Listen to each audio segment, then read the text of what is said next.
Hello everyone, I'm John Higgins. This is PNG Tonight. Coming up, we're asking for PNG to help St. John's Ambulance create a much-needed rape crisis and training center and investment in Papua New Guinea. It continues to be a highly sought-after destination for investment from overseas. We find out why.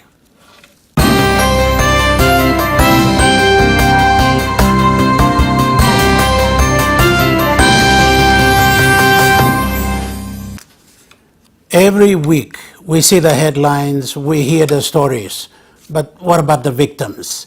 There is new attention centered on ensuring victims of rape are properly cared for. Tonight we speak with Courtney Honey from the St. John's Ambulance.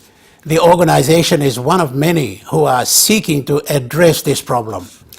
They need to raise awareness, they need to raise money, and they need our help. We thank Courtney for joining us. Thank you, Courtney Honey. That's your second name, Honey? It is. Yeah, you look like a soldier. Anybody thank could you. mistake that from the outset. Thank you. But you are the CEO of the St. John's Acting Ambulance of CEO. Papua New Guinea. Yes. Your work, tell us about it. We run the National Ambulance Service for PNG. Unfortunately, we're only based in NCD at the moment. You were in Wewak though, weren't you? We were in Wewak. We've just recently scaled down operations in Wewak. We just need to sort out a few funding issues before we can reopen. We're confident that we will reopen soon. Okay. We have 6 ambulances operating in NCD, operating 24 hours a day, responding to emergencies across Important NCD. work, and Very. important work that this organization does. Some of the problems, some of the cases that confront you on a daily basis. Let's talk about that. Oh, I think the biggest, the most confronting is probably the level of violence that we're seeing in the country at the moment, here in Port Moresby especially. It's quite alarming. It's disturbing for my staff. It's it's frustrating and particularly against women, and that's something that you would see very, very. Look, it is there is absolutely against women and children, but I'm also seeing just a high level of violence overall, just in the community violence. But certainly, very high levels against women and children, absolutely. Yes. Courtney, you're an Australian. People might think, oh, he's an Australian talking to us. You were born here. You've seen part of this country. I wasn't born here, but I've been here since I was an infant. I grew up in Bololo with my family, and then later in my teen years we moved to Port Moresby, and then I've been in and out studying and working, and been back permanently for 5 years. Okay, in that time you will have seen violence rise a little bit, particularly in Port Moresby. Oh, look, I think absolutely. It's sort of the level of violence I'm noticing is different. Earlier, in the 90s, back when we had curfews and whatnot, it's just different now. I'm just seeing that the level of violence is different. I'm personally seeing more violence against children, which I didn't see so much before. But then again, I'm also working in a field now where I am exposed to that. So it's just going by my own experiences, probably in the last 3 years of working in the field. Give me some experiences of violence against children that you will have come across. I guess the most alarming, what sort of spurred me on to start to advocate for children in the country was I had heard about a 5-year-old rape case in Port Moresby where the child was abducted on a PMV and then held overnight and raped by a gentleman. Sorry, not a gentleman, a man. A criminal.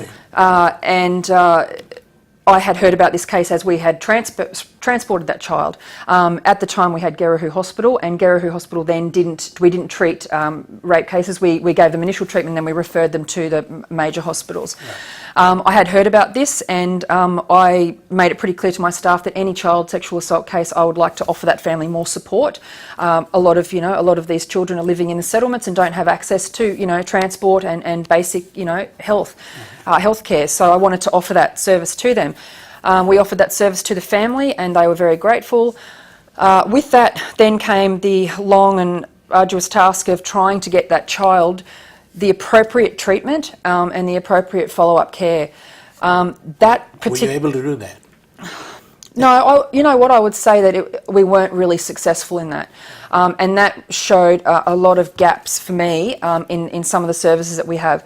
There are a lot of really great services in Port Moresby at the moment, but I just think that the demand for these services overwhelming, and I think we need more. I think we need more, and I think we need to really look at what services we're providing and improve.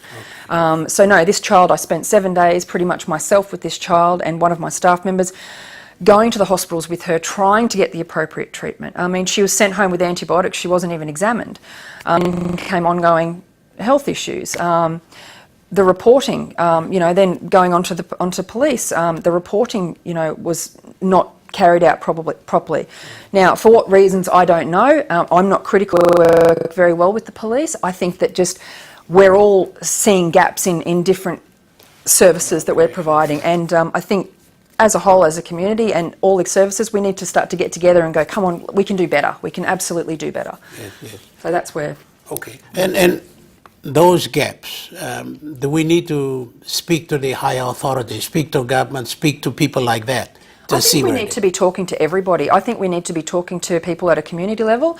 I think there needs to be awareness in the communities about what you should expect should you require that kind of treatment. I think there should be there are some fantastic programs already, but I just think we need to be doing more. I think we need to talk to everybody. I think we need to, talk to government, talk to, corporate bodies, talk to everybody and start to get everybody on the same page and go, hang on, we can't keep talking about it and seeing this in the newspaper and going, oh, this is terrible. We need to actually start to go, come on, what can we do? Yeah. Well, Courtney, you are concerned about it and you get involved and you want to do things. Do you see that resonate in the community with other people? Oh, I think once we start talking, what I'm noticing now is just by the conversations happening on social media, I think social media at the moment is, creating a platform for people in PNG to have a voice and to talk about the issues that they're facing in their communities. People are using Facebook to seek help. There are all these wonderful pages like PNGians Against Domestic Violence, Women Arise.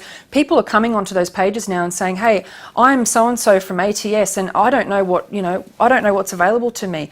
I think people are starting to, educate themselves and go, "Oh, hang on, we need to ask these questions." So yeah, I think. Sorry, rattling on. Yeah. Well, Courtney, look. You've lived here for many years. You've in and out of Australia. You've seen this country develop, I suppose. The perception Papua New Guinea gets in relation to violence and crime and all that, particularly from Australia and New Zealand, is not all that good. How do you perceive us? How do you perceive PNG? Well, I know how I perceive PNG, and it might not be what other people not living here may perceive. And I think overall, for me, living here, this is my home.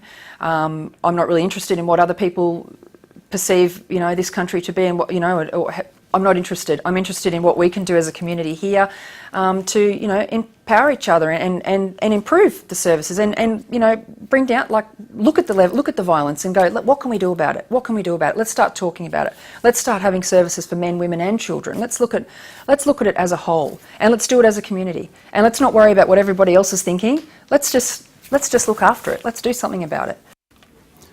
We continue with this interview after the break. Stay with us.